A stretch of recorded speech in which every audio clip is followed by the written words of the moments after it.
Well, hi guys. I am being graciously welcomed back onto Daniel's podcast. I'm so excited to be here with you guys today.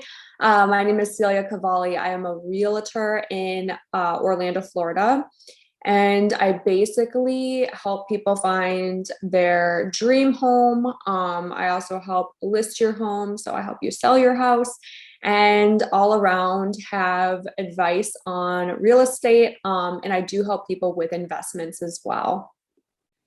Awesome. So, And on the side, I do bodybuilding. So yes, and just if you want to check out more information and more stuff on that, you can definitely check that out on previous podcast.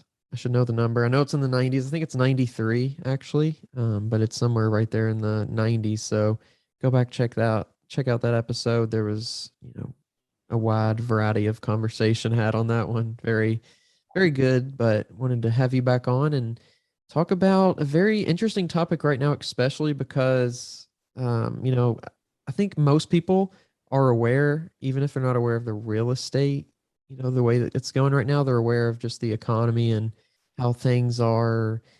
Either prices are higher, there's, you can't find stuff. Just there's a bunch of different things going on weird right now, and real estate's kind of one of those things that's in a different, I guess just a different kind of time right now. So I wanted to kind of help people figure that out, including myself a little bit, and that's where we are. So well, right now, I mean, what we're seeing happen in the market is something that most people have never seen happen before. I mean, it's really kind of an interesting thing to happen. Inventory's so low. Prices are skyrocketing of houses. People are having trouble getting into a house, especially with FHA loans. Like, if you come to a house now with a conventional loan, a lot of times you're beat out by cash buyers over asking. I mean, this is really a crazy, crazy economy in the real estate world. It's just people are seeing, multiple offers on a house that just went live 3 hours ago. I mean, we had a listing go live and 3 hours in, we already had multiple offers. It's something that's almost like unheard of. It's just a very weird time. And I think a lot of people have questions like, is there going to be a crash? Is there like this is just such an odd thing to happen in the market that people are kind of nervous about it. They don't understand it. They want answers. So I think that, it's a really important thing to talk about, especially with so many new homeowners coming onto the scene. It's important for them to feel confident in their purchases. yeah, and you talk about a crash, and I watch the stock market pretty much every day just because it's something I'm interested in. And you just keep seeing the numbers go up. You keep seeing, um, and I don't know if you have like an iPhone or not, but there's that stock app on your phone, and it has news things related to the stock market. And, you scroll through, and it's like crazy different stories going on each day, and it makes you pretty, happy about what's going on, maybe in a way, if you're an investor, but also kind of skeptical and nervous. And I guess the same thing would be true too, like you just said, in the, real estate world. But kind of before we dive in too much on that, let's talk a little bit about just what a real estate agent really does, the benefit of having someone on your side, like what all that entails, because I think a lot of people hear, know what they are, hear about them, but they don't truly know what they do except like walk you through a house. It's a lot more than walking through a house. But yes, we do walk through a lot of houses. But it depends on what kind of agent. Are you talking buyer's agent, listing agent? So give a brief explanation of the difference. Okay, so a listing agent is someone who is selling the house. So say you came to me and you were ready to sell your house. You're like, hey, it's a great time to sell. Prices are up. I'm looking to move. Celia, do you want to sell my house? And I'd be like, well, duh, of course I do. Of course, Daniel. And I would do something called a CMA, which is a competitive market analysis, which is basically taking all the homes that have sold around your house that are similar to your house. and comparing those to your home so that we can get the right pricing on your house so that we can sell your house in a proper amount of time. So that's what a listing agent does. So typically listing agents will have packages that they offer their clients, marketing packages. The benefit of having a listing agent, and I see a lot of people make the mistake of doing something called a FSBO, which is a for sale by owner, FSBO. And you'll see this on like Zillow, and people think they're saving 6% on their house by doing it themselves. First off, there's a lot of legal work that goes into selling your home. So there's a lot of contracts, lots of negotiation. Lots of people don't know how to negotiate. They don't know what to negotiate. They don't even really understand really what's involved in a real estate transaction. They also don't know how to market their house. I've seen so many bad listing photos. And also your real estate agent has access to the MLS and great advice for you to help you to navigate the selling process and when to accept the best offer. A lot of people are very unsure about this. They don't understand the market, so they overprice their house. It just sits. Or by doing for sale by owner, they put a janky yard in this, or a janky yard sign in the yard that says for sale with a little number scribbled under it. You're going to get people who are coming to you who aren't serious. You're not going to have many realtors coming to show the house because they're looking at the MLS. So a lot of people don't realize you're missing out on all that exposure. For instance, if you came to me to list your house, I have all these groups on Facebook. I have all this exposure through my network who I know buyers. So say you came to me, Daniel, and you're like, I'm ready to sell my house. I already probably have buyers who are interested in your house that I can match make you up with so that the process goes quicker. It's something called like a pocket listing a lot of times, where it's a listing coming onto the market, and I'll advertise it and say, hey, this is coming up. And obviously people who are buyers are going to jump on that. So it can save you a lot of headache when you have a real estate agent. On the buyer side, there is a lot that goes on the buyer side. In fact, I just closed on a house today where my client saved $60,000 in a seller's market, which is absolutely insane. But it's because I was able to negotiate and, really stay on top of it, make sure that everything was taken care of for the client. We had a couple hiccups that happened, which is pretty normal through a real estate transaction. Normally, if you were doing this all on your own, it is a nightmare process, but having that real estate agent to help navigate and be that person who is helping you every step of the way is really, truly something that a lot of people don't realize is such a big benefit. So being a buyer's agent, it's a lot of showing houses. It's a lot of helping the client navigate through the process, getting a loan. A lot of people don't realize you have to have a pre-approval before you shop for homes, and have your offer accepted. And the thing is I always tell my clients, shop different lenders. You have 45 days from the time you go to a lender and they pull your credit. It will not affect your credit again if you shop between lenders for the next 45 days.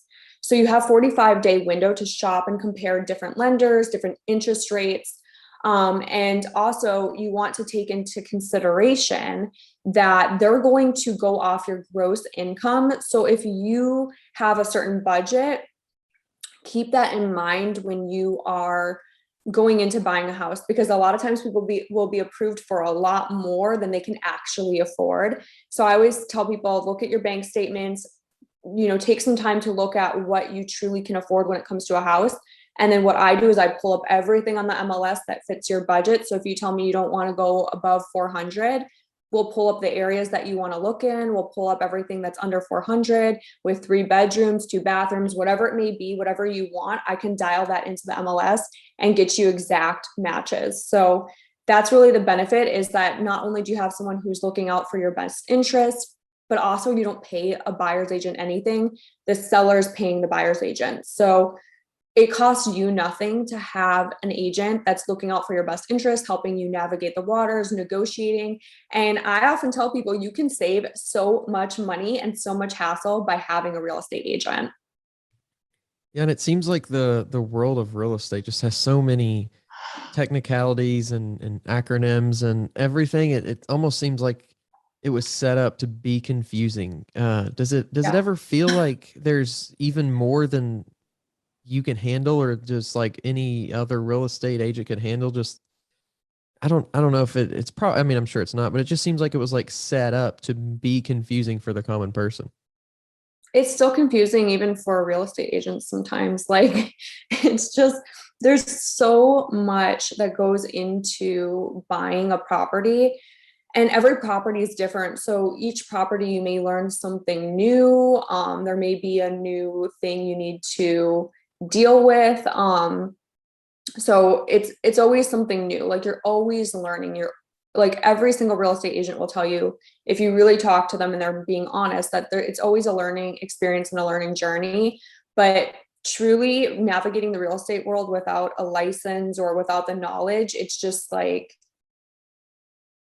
it's crazy. I mean, even just trying to do an MLS search as a common person, you'd look at it like, oh my gosh, is this in Chinese? Like, it's just really, really, really hard to navigate the waters without any experience.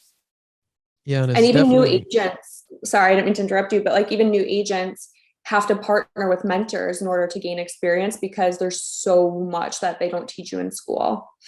yeah, and kind of on the same kind of thought pattern, like a new, a young person, a new buyer, a first time buyer, just all the things that you have to do um before you make the purchase. Like you think, that would be the most stressful part, is, making the purchase, just because it's, all that money going into things. But like that's just like the icing on the cake to it all. There's just, so much information.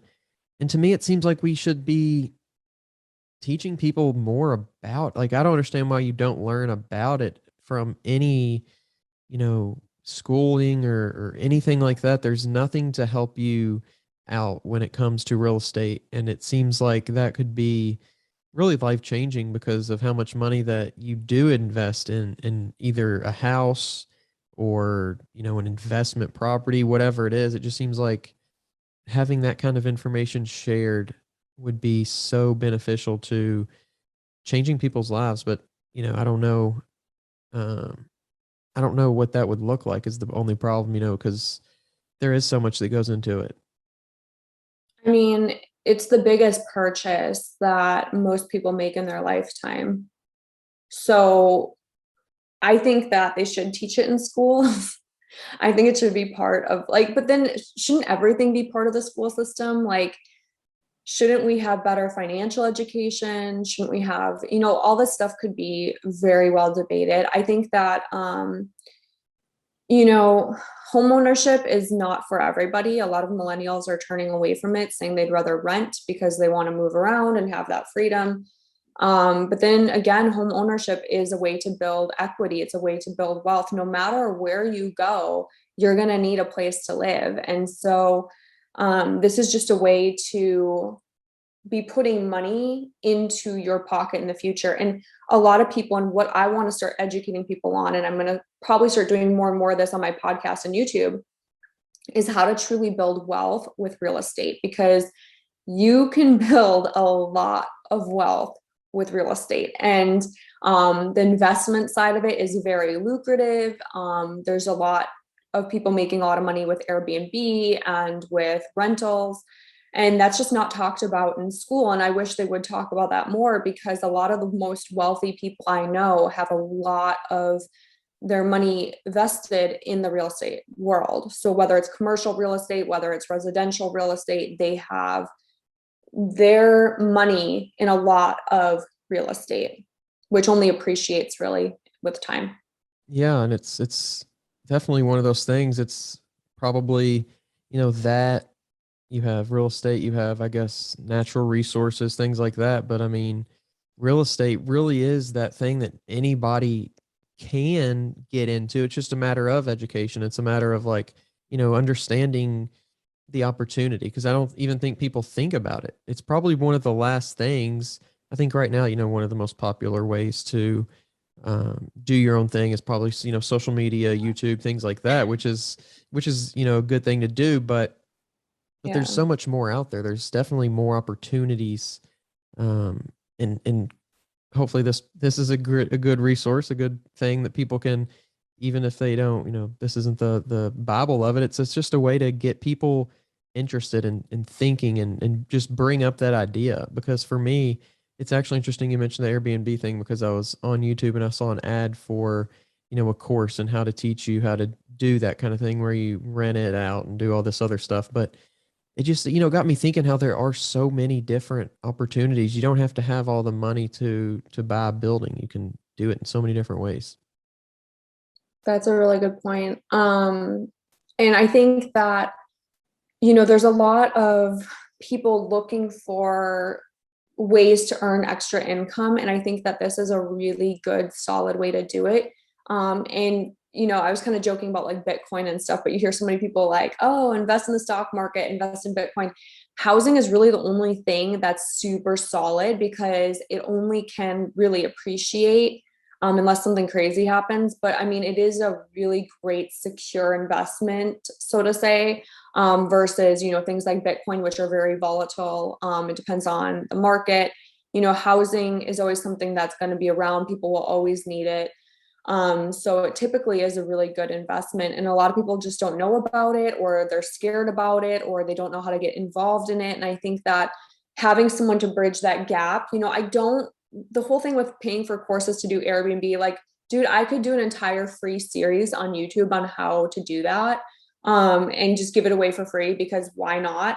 And, I don't think it should be a secret. I don't think building wealth should be a secret. I think that everyone should have access to it, and it should be public knowledge, because it is going to take having some work ethic to build up the funds to put down a down payment.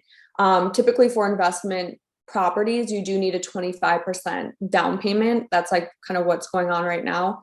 They want to make sure that you're not just going to flee out on the loan. So you are putting down a lot more than you would for like a residential property, but that doesn't mean that you can't do it. It doesn't mean that it's impossible. There's definitely ways to get involved in investing. And I know you wanted to talk about that. And a lot of times, one of the great ways to get involved in investing is finding a group of other investors and connecting with them.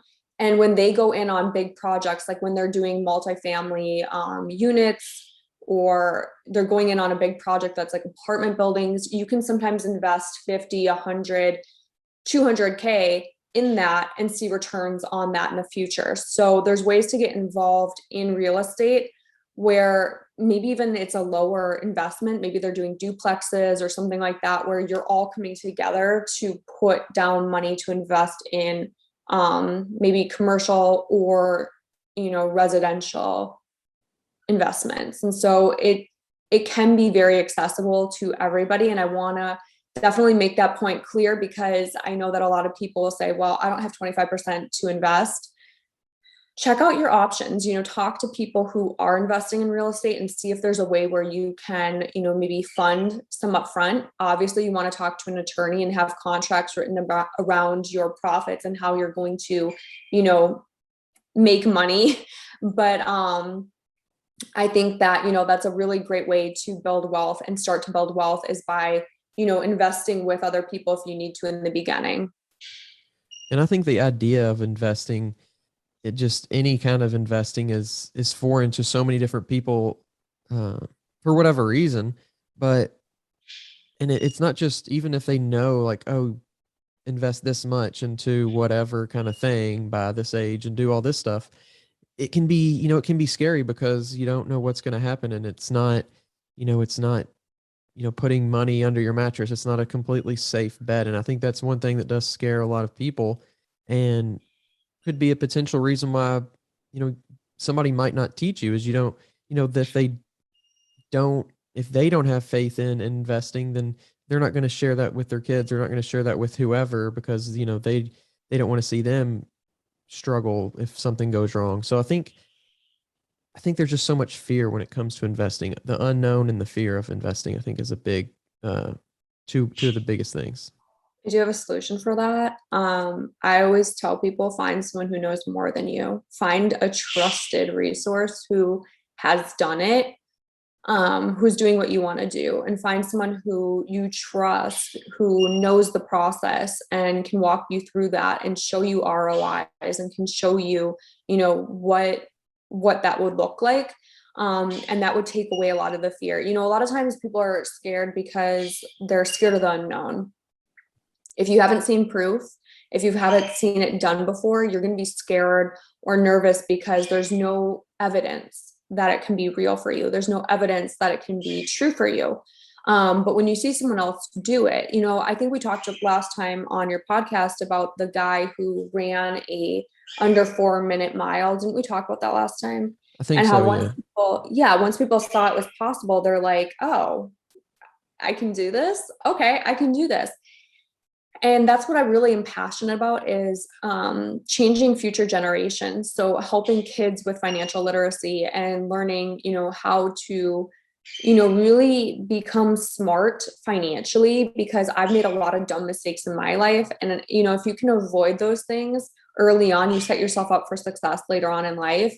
And so I think, everything I've learned is from being around people who are smarter than me, people who are doing it, to a different degree, who know things that I don't know. And if you can't find these people, find books or find podcasts or find like Daniel's podcast, find Daniel's podcast. But I enjoy listening to your podcast because it's different viewpoints from different people in different fields that I'm not aware of. And when you expand your knowledge, when you expand your mind to see someone else's viewpoint and someone else's expertise that you may have not even known existed. There's people who I've talked to who don't even know that you can invest in real estate. They're like, what? Like, it's not just buying your own home. Like, there's things you can do to build wealth.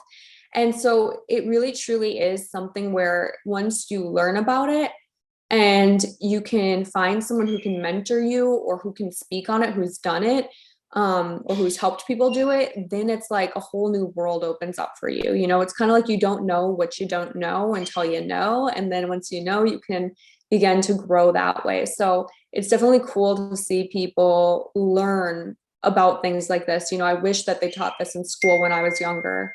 I wish that they taught this to kids nowadays, because you see a lot of kids graduating and it's like a lot of them just don't have hope in their financial future because of growing up, poor, or, I grew up in inner city. We didn't have a lot. And it was like, you didn't really see people succeeding, at high levels. It was kind of like either you got a football scholarship or sorry. And so it's kind of like to get around people who are doing really big things is really something I'm passionate about. And I think that there should be more access to that in the school system.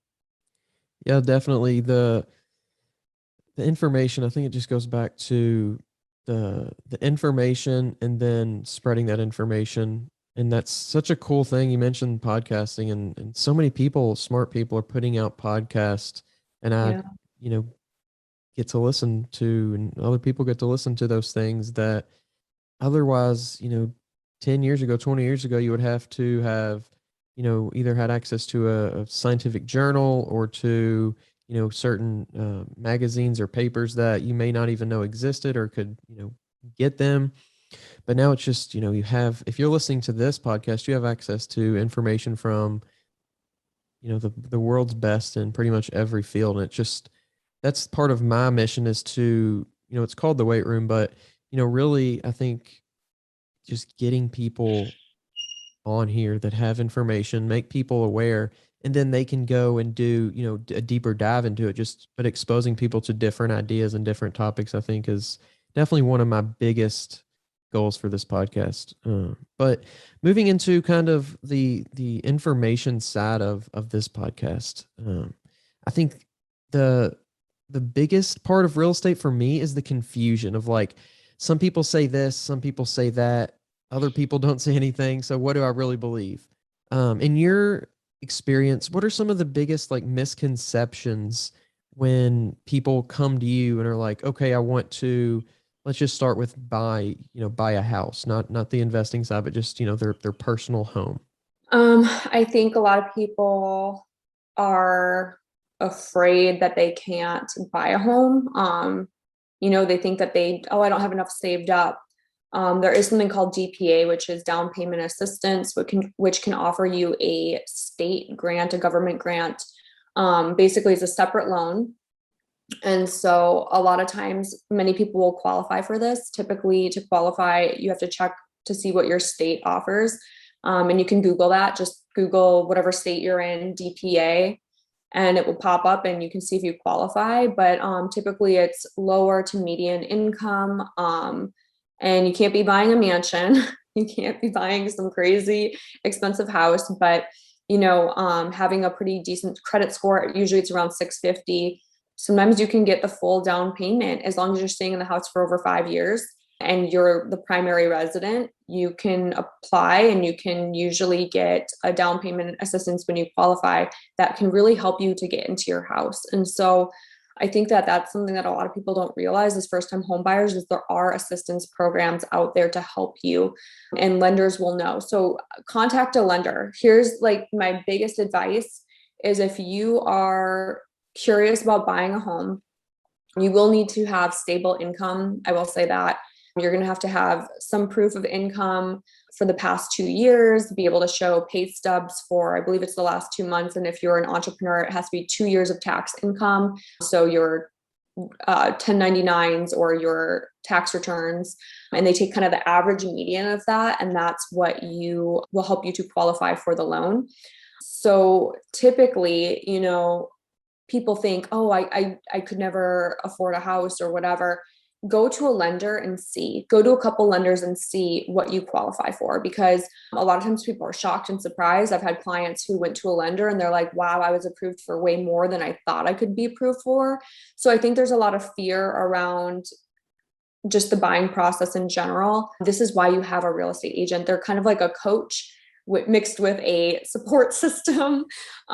Sometimes there's tears, sometimes there's frustration, sometimes there's, upsetting moments, and you really need that real estate agent to guide you through the emotional aspects of your purchase as well. Because when you are moving into a house, there's gonna be hiccups. There's gonna be things that, don't happen to, like, for instance, today we were supposed to have the surveyor come out. We had them come out a couple days ago, but they weren't able to get the clear meets and bounds and put the flags in. And so this held my buyer up. Today was our closing day. He was supposed to get his keys, and we went to the property. We did our final walkthrough. There was no flags. I had to call them endlessly. They were like, we'll be out at 1. They weren't out at 1. They came out at like 3:30.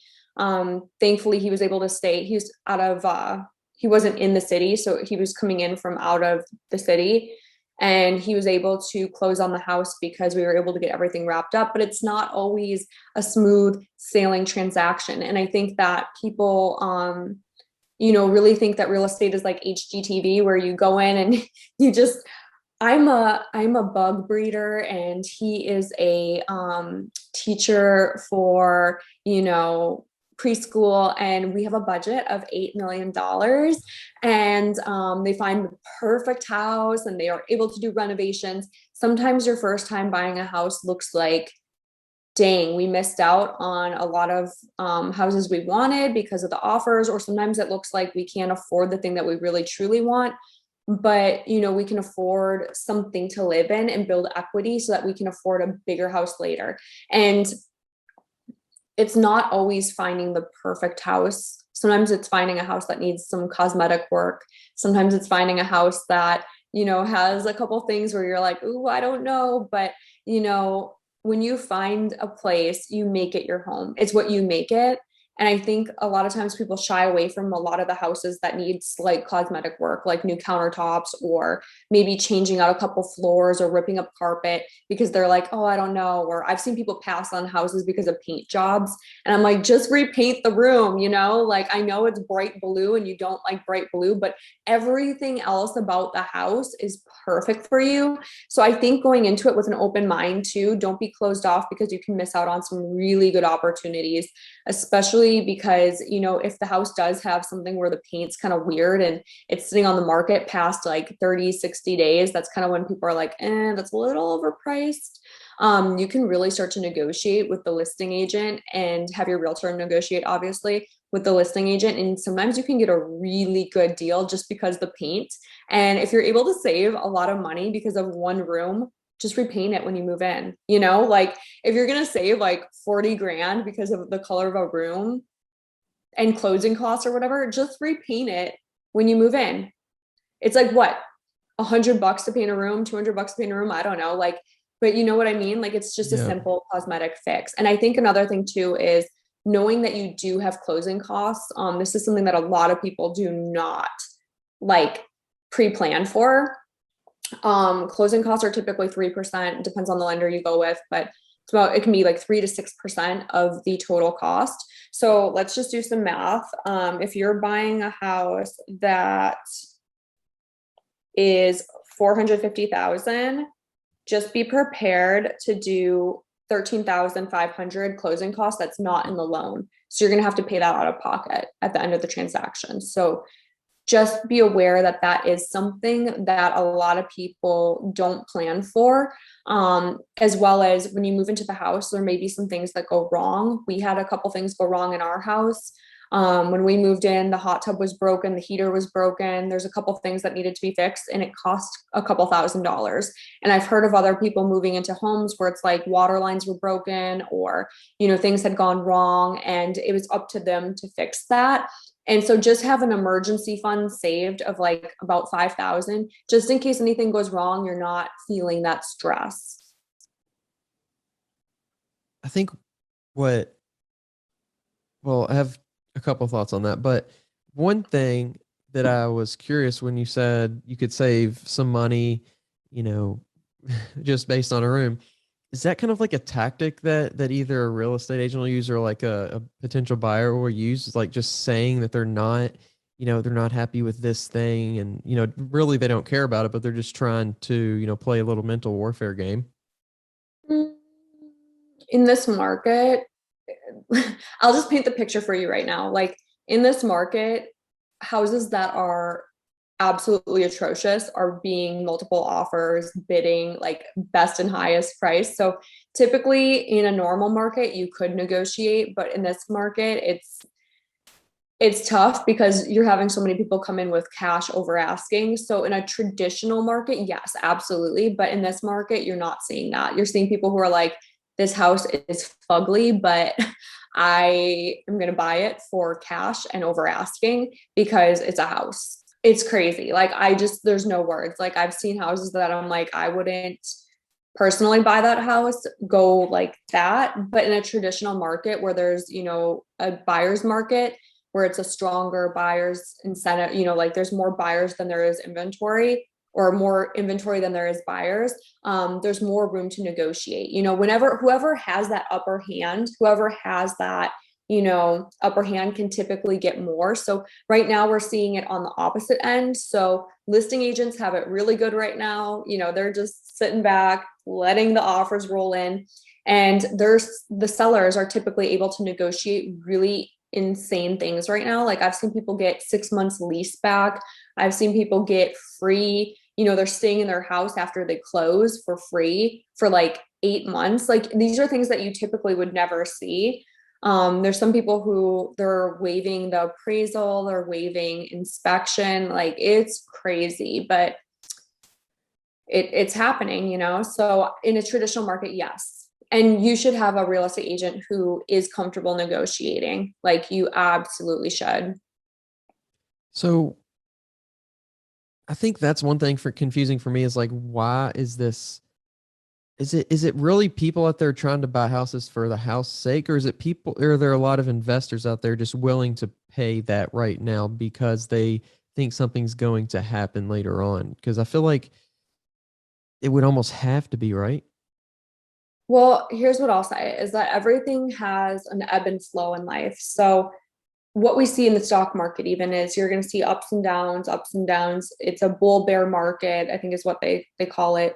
But we see that in the real estate market too. We're going to see buyers markets, we're going to see sellers markets, and it's always this ever going dance. The thing is though, is that after, I believe it was after 2007 or 2008 when the last crash was, and they stopped building houses. And you know, the population keeps rising despite, you know, the building of houses.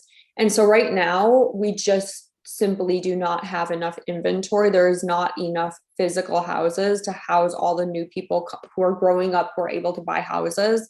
So it's just weird. Like there's just too many people versus the houses. So we're just seeing a growing population. The population has been growing since the dawn of time, and we've just gotten to a point where there's just a really big shortage of houses, and that's kind of what's happening. So it's not so much investors, it's more, I mean, there's always going to be investors in the market, but what we're actually seeing is a lot of families who are maybe renting who now want to buy because the interest rates are super low. They're at like an all-time low.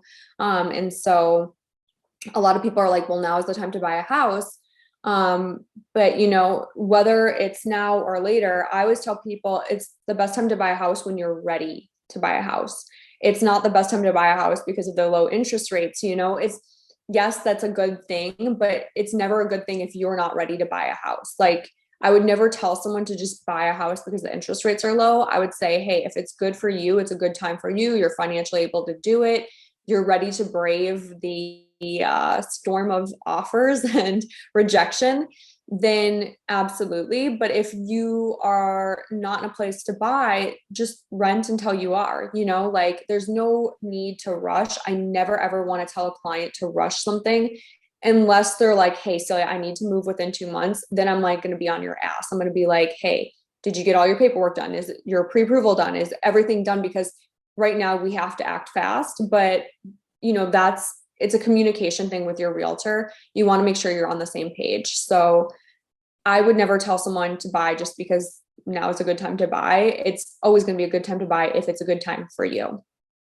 Yeah, it's just such a confusing time period, and it's just economics, I guess, really at a basic level. But I mean, what are the macro, or if you've thought about it, or if maybe it's just a common knowledge thing, but like, what are the macro issues with something that's going on right now for, if I'm trying to buy a house, but everyone's getting so many different offers on it, and I can't find a house because I maybe can't afford the current asking prices. Like, where is that kind of built in somewhere to the system to where there's some kind of like, I mean, I know you just look for a cheaper house, but like at a certain point, you also, you can't like, or you don't want to get into a kind of house maybe that your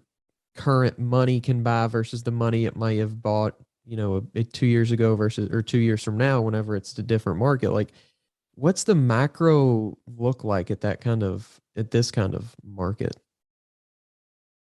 I think, we're going to have to see where the future goes with all this, but I really think that right now we're seeing a lot of people are not able to buy houses. So we're seeing a lot of people renting, which is a concerning thing. I think it's especially for families and people who, truly want to start, investing in their future by being in a house.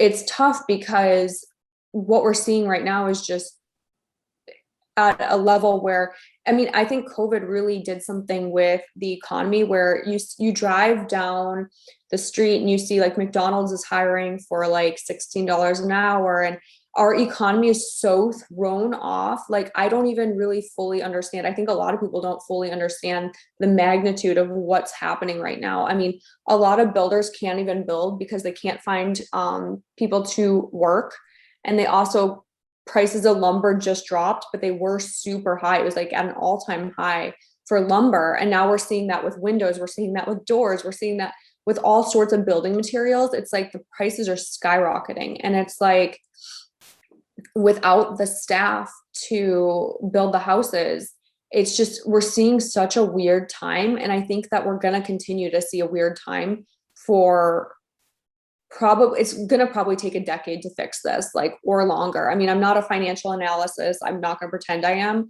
but just from like what I've noticed and just my own analyzing what's happening right now, I just think that it's going to take a really long time for our ecosystem to balance back. And I think the housing market is going to be a thing where, there will always be homes that are, if you're willing to move a little further out of the city, if you're willing to work with a real estate agent who can find you something that's maybe not super close to your work, but it's doable. Like I have been having clients come to me and we're able to still find them a place that is, that fits their budget. It's just going to be a little further out, or it's going to be, not in a super metropolitan area.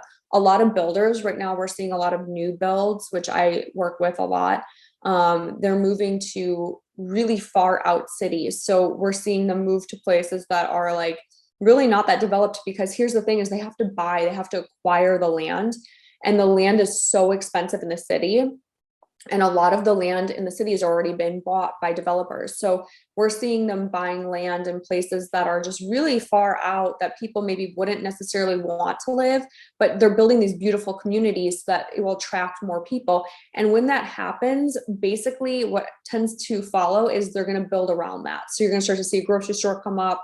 You're going to see, whatever normal things are, like gas stations, grocery stores, you'll start to see those things pop up because of the demand, because of the people living there. But it's a process, so what we're seeing is we're just seeing expansion outward. Where I live in Orlando, it used to have one stoplight. There was one stoplight on our road. Now it's fully developed. There's restaurants, there's everything down here. We have a lot of dentist office, which, like, why? But like nail salons and dentist office, which is great, I guess, but there's just way too many of them, in my opinion, and everyone else agrees. But we've seen this place grow. Like even from us moving here a year and a half ago, just a little over a year and a half ago, they have built brand new complexes. We got a Chick-fil-A, there's new things that are coming in that weren't there before. And it's insane to see, there's apartment complexes popping up left and right. And so there will always be new expansion. It's just a matter of, can people afford this expansion? And I think that that's something that we really have to think about, because for instance, the apartments that popped up by our house, they were built a year ago. They opened a year ago and rent was $1,500. And my clients who have come to me had said that their rent was raised. It's now over $3,000 for the same apartment that was $1,500 a year ago. So what we're seeing is just astronomical rises in the cost of living. And that does concern me a little bit, because it makes it really tough to afford the basics. And I think that, in the future, we're going to see some issues, unfortunately, with what's going on right now with the pricing. Yeah, it seems like there's just some kind of like, somebody didn't tell somebody else that they were going to do something, and then the whole system got jacked up. It's like, why, I guess it's just the, it's so, man, it's like it affects every single link in your society uh, whenever one thing gets broken. And you just think about all the people that either can't go to work, all the people that aren't going to work, and the economic challenge that's bringing on just for them. And then you have the businesses that get affected, and then obviously you have the prices of everything going up, which means things are just getting more expensive. So the people that can't or won't work, now they can't afford as much because of kind of the impact that they have, either willingly or unwillingly. And then that affects, the people that are working, because, they're not getting a pay raise because the supplies just got more expensive for their company. So like they can't afford to give them more money unless it's mandated by the government. So, it's just one thing leads to such a catastrophic kind of, not necessarily decline or collapse, but it just seems like it's got to be headed somewhere where there's just some kind of like reset, whatever. I don't know what level, but it just I seems think like we'll there be has to be. fine.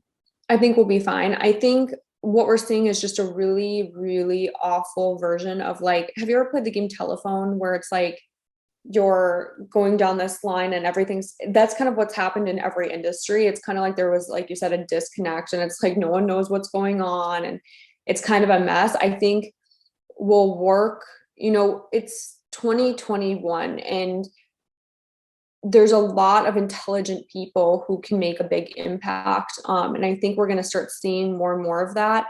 Not to be political, but I think there's just a lot going on politically that needs to change. And there needs to be more leadership in the country. We do need really strong leadership to get through this, because it's just a really tough time for so many Americans and worldwide. I mean, there's so many things going on worldwide. And so in order to see a shift, we really, it's a us thing. It's not a individual thing. It's we're all in this together. And it's kind of like when we when we start to iron things out, it will be smoother, but I think it's going to take a while for things to really start to bounce back. And I think everyone has a role in that. I think everyone should, step up if they can to making things better for everybody, because it's just a very tough situation out there right now. Yeah, and I think the hard part too is like you want to help people in the short term, but it seems like the more that we continue to cause like inflation, it's not making things better. It's making things better for today, but it's causing a lot more harm down the road. So it's like you have to try to help people, from the government's perspective. You have to try to help people because that's what their job is, that's what their role is. But um, you can't sacrifice tomorrow for today, but you also can't sacrifice people. So it's gonna, it's such a tough position. I don't know, it's man, it's crazy when these things come together, and just to live through this period is almost like, not comparing it to the Great Depression, but in a way it might even be a more influential time, really, because just all the the It's wild. global impact that COVID has had on everything. It might even be a more influential time. It's crazy. I mean, it's completely life changing. I think a lot of us like remember 2019 and we're like, oh, the good times. Yeah. you know, we were Yeah. so we were so innocent heading into 2020, and then 2020 just smacked us upside the head, kicked us around, like threw some Yeah. toilet paper at us, and here we are, we're just I know I felt depression going through it. I felt a lot of fear for what is going to come, but I also like have gotten to a point where I'm like reassure myself that everything will be okay. The world's not going to explode tomorrow. It might actually. I take that back. I don't know. But at this point, it's kind of like you can either choose to continue down that path of like being fearful, or it's kind of like, what can I do today to set myself up and set my family up and set our neighborhood up and set our global situation up for a better impact? Like, what things am I doing today to move forward empowered?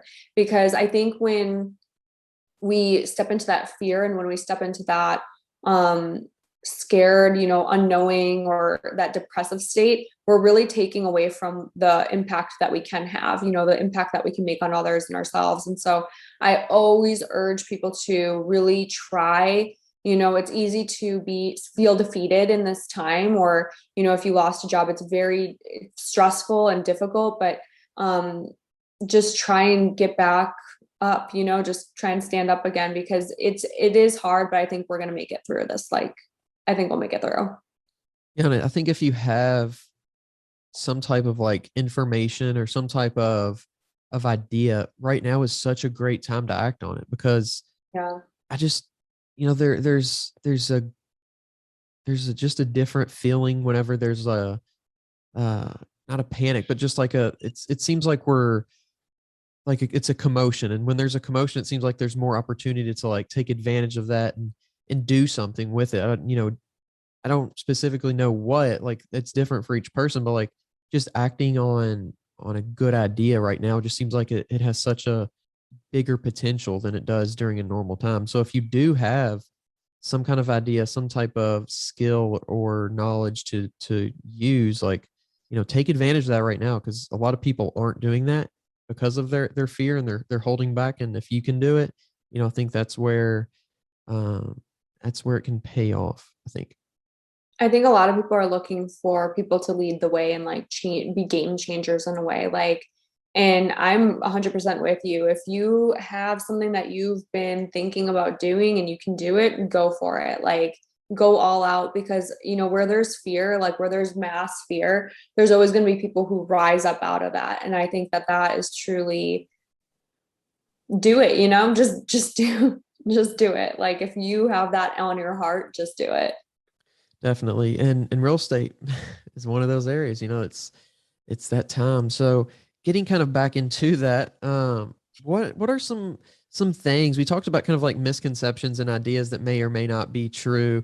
But what are some big areas where you see people making mistakes when they go to buy a house? Like it's something that is just really common, but maybe it's simple to actually just not make that mistake. Trying to buy a house without a real estate agent, like trying to buy a house off Zillow. First off, Zillow isn't even accurate. There's houses on there that are like so old that have already sold. I've seen people send me like listings that have been pending or they've been sold. So, first off, working with someone who's qualified and knows the landscape. And then after that, it's really, I think some of the biggest mistakes are falling in love with a house, like being too emotional and falling in love with a house before closing on it. Like you really got to look at this like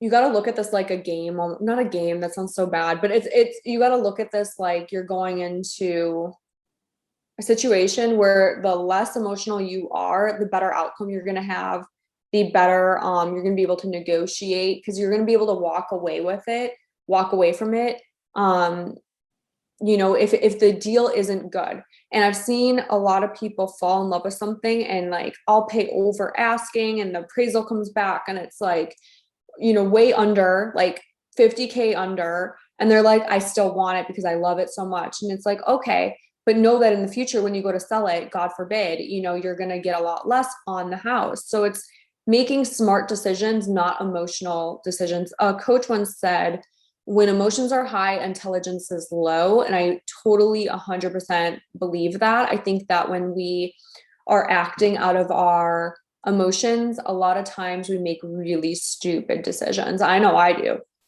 Like, there's so many times where I just got to take a step away. And I tell my clients this all the time is, and there's another coach, her name's Amanda Francis. She says this all the time. She says this or something better. And that is something that I live by because it's so true. If something falls through, it wasn't even meant to happen. There's a reason for it. It's this or something better. So when you're looking at houses, don't be too attached to one single outcome. Be open to different possibilities, because chances are when you're married to one outcome, you're going to have your heart broken, stepped on, ripped apart.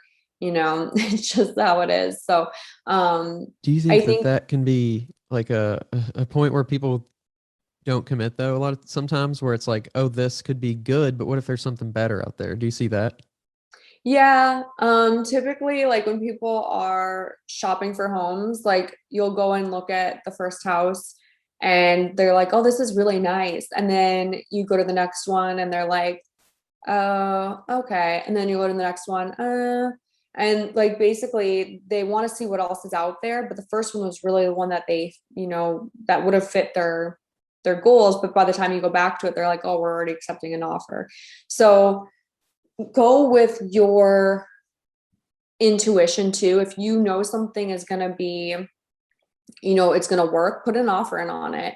You can still go look at the other houses, but if you know that hey, this is a house that I can see myself in, it has the qualifications, maybe you should put an offer in on it.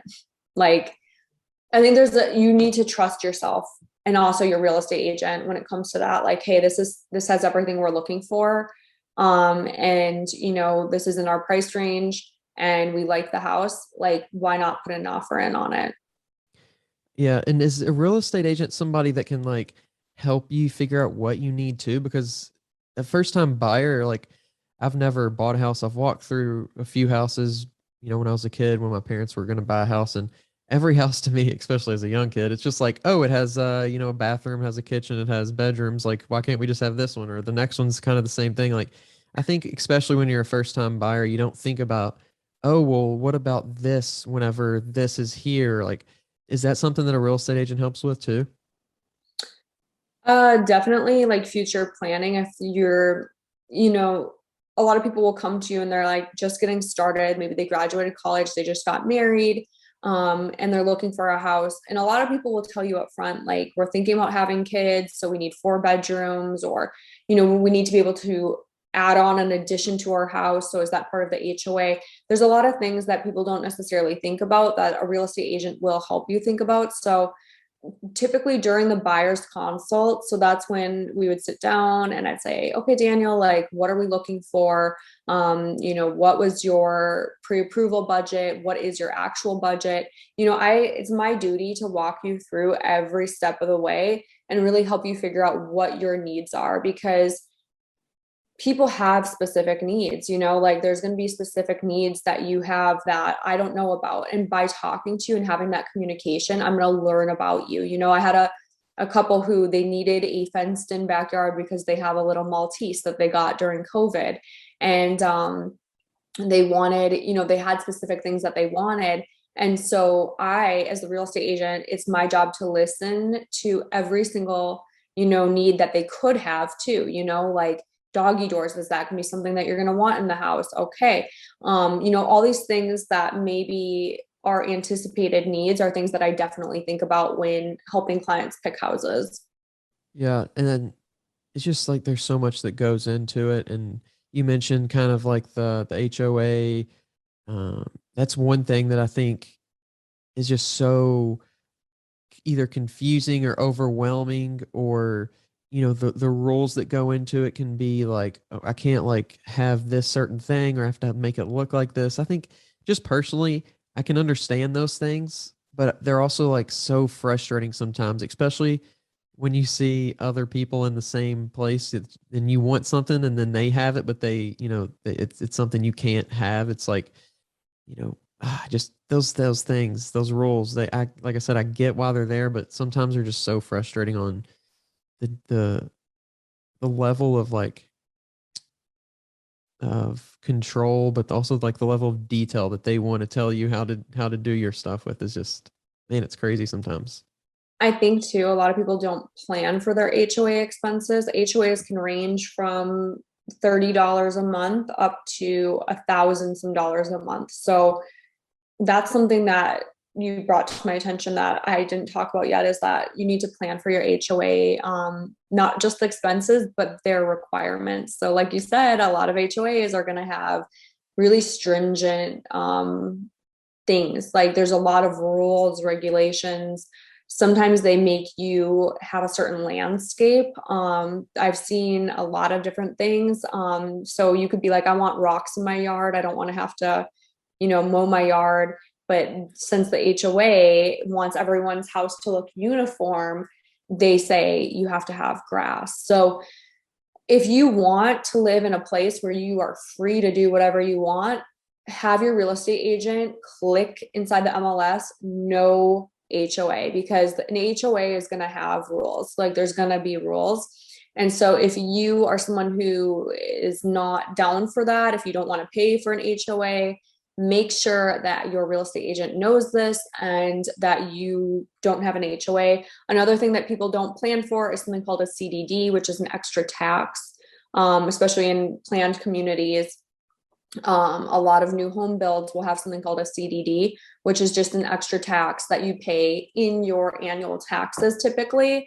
But a lot of people don't plan for that either. And that can be an extra like $3,000. So it's important that you know about these things when you're buying a house. If you go with a real estate agent to a new build, this is a huge mistake I see a lot of people do, is going to a new build without a real estate agent. You should always have someone representing you, asking you these questions on your behalf. When I go with a client, I'm there to educate the client and help them to get the best situation on a new build and make sure the process goes smoothly. So when it comes to like a new build versus something that's, already there, what are kind of the advantages and disadvantages to that? Um, it depends on the new build you're going with. So typically a new build, it's called a track home typically. And they have something called spec homes, which are homes that are pre-built by the builder. There's builders like DR Horton, who typically usually do a lot of spec homes. Sometimes Pulte will do a lot of spec homes. It depends on the builder again, but a spec home is a move-in ready house. So typically it's already done for you. So you don't get to pick the countertops. You don't get to pick the package. It's already set in the house. So you're basically moving into this new home within a shorter time frame. So new builds typically right now, I don't want to say because they're taking a lot longer to build because of the shortages, but a new build typically takes up to 12 months from start to finish. So if you start the process, typically like Ryan Homes is one that doesn't do spec homes. They just do builds in our area. So you go in, you pick out the package, you pick out the upgrades, you pick out all this stuff for your house. You pick out the design of what you're doing on the outside called the elevation. You're picking all these things for your new home, and then you pay the lot. Some of them will have lot prices. So there's premium lots that maybe overlook water that you're paying extra for. A lot of people don't know that. Sometimes the lot price is built in. Like if you're going with a new builder like Lennar, the lot price is typically built in. It's something called everything's included. So the benefits of going with a new build is that no one's ever lived in the house before, and there's a lot of customization you can do with the house. Typically it's more expensive. You have an HOA for sure, unless you're going with a builder who is a private builder, which some people definitely do. There's a lot of really great builders in our area that you could definitely contract with. But if you're going with like a track home, a spec home, a builder like Pulte, DR Horton, Ashton Woods, or any of those builders, my favorite is Toll Brothers. I really, really love Toll Brothers for so many reasons. I don't play favorites, but I do like Toll Brothers because their quality of build, and they typically work with more of the luxury market. And I just really love their communities. They're really beautiful. And a lot of them are like smaller communities too, which I think is a great option for people who don't want to live in a big master plan community. They want something small and intimate. They just have a really great quality of home. So there's a lot of different options you can do too. With like a builder like Ashton Woods, they also have, I love Ashton Woods. They have something called the Candy Store, which is a design studio in downtown Orlando, which has so many options that no one has the same house as someone else. It would be almost so rare to have the same house as someone else because you can design each and every little thing from the cabinets to the countertops to the fixtures. Everything's, uniquely you. And so that's the benefit of a new home build is you can pick out the floors, you can pick out, the packages, you can pick out how your house looks, where the disadvantage would be typically all the houses look similar in your neighborhood. That's a disadvantage depending on the builder. Another disadvantage is it takes time to build. So if you're looking to move within the next 6 months and there's a delay, you're going to have to be okay with that. So new home builds are not for everybody. Some people want to move into a house that was built in the 1900s, or some people want to move into a house that has a ton of character. Typically with new builds, you don't see as much intricate like woodwork or intricate, you're not seeing as much personality in the house because, and I hate to say that because new builds are really awesome. I love them, but you're not seeing like that old school, like handcrafted type of thing because they're typically built a lot quicker. And it's not just an individual builder. If you hired an individual builder, you're going to get more of that, like, maybe custom woodwork or, something very unique. But typically with a track home, they're going to look pretty similar to the houses next door to them. So yeah. I hope that answers your question. I kind of went off on like a total overly caffeinated tangent, but no, I just think there's so much that goes into like building a house that for me personally, if I had to do it by myself, I would definitely lose my mind because I'm that kind of person that's like, I don't care. I don't care. Like paint the walls. I don't care if they're green or if they're black, yellow, white, or like, I don't care if there's carpet or hardwood or, it's just as long as it's not, dirty or whatever. I'm that kind of person that would just like be so overwhelmed with having all those options. And I don't get how people like, that's just something that they care about, but like, it wouldn't be for me to where I would like care about like the little knob on the everything on the, cabinets or the trim or all those things that just go into like the thought of every single aspect of a house. Like, I think when you walk into your own house, I don't even think you see your house anymore. I think you just like key in on what you're doing. And then like, you don't necessarily see like, oh, there's so much that goes into like even just a window and the frame and the blinds. And then the, like just everything, like just, it's just so much. So yeah, your like home is your personality though. Like Daniel, here's what I would do is I would sit down with you and I would open a Pinterest account for you and we would look at houses together and I would say, does this feel good for you? When you walk home into your house, is this how you want to feel? And eventually you would crack and you would crumble and you'd be like, this is it. I love this. And that's how we would get to the root of that. So like you would eventually fall in love with the process. It's definitely a thing where you put your unique personality into it. And so I mean, I just think that, you know, everyone has a style. And once you start really looking at things, it's a different, maybe you don't care about it right now, but once you start that process, all of a sudden it opens a whole new world for you. So it's definitely something that's interesting. I get where you're coming from. And a lot of guys are the same way. They're like, as long as I have my, you know, gaming chair and my computer and whatever, I'm good. But, you know, when you start the process, and especially when you're thinking about like maybe buying a house for your future family or whatever, like you start to see things a little different. So we would have fun with it, definitely. Well, when it We would. comes to like that thing, it's funny because I've been watching more because of my girlfriend, more HGTV. And I definitely want to talk about that because I feel like so many people love those shows, whether it's like the house kind of like just the buying process or the remodeling process or whatever it is. Um, I feel like at least there's there's a lot of potential harm though when it comes to this knowledge, quote unquote knowledge you can learn from HGTV. Um, what have you seen when you go to like try to help someone sell a house and you're like, wow, what did you do here? Did you try to remodel this? And then it turns out looking like, they definitely did it instead of a professional. Like, what have you seen in your own experience where people are just like trying to remodel and be, the next HGTV show? I have a funny story if you have time for it. Definitely. So there's this guy, I'll call him Mr. DIY, and that's what we actually named him. So he was a for sale by owner, and he had this house. I'm not going to say where it was. I'm not going to give any information about him, but we went out to his house and walked in. It looked very like Miami-esque. And right away I noticed that there was like paint drips over the light switches.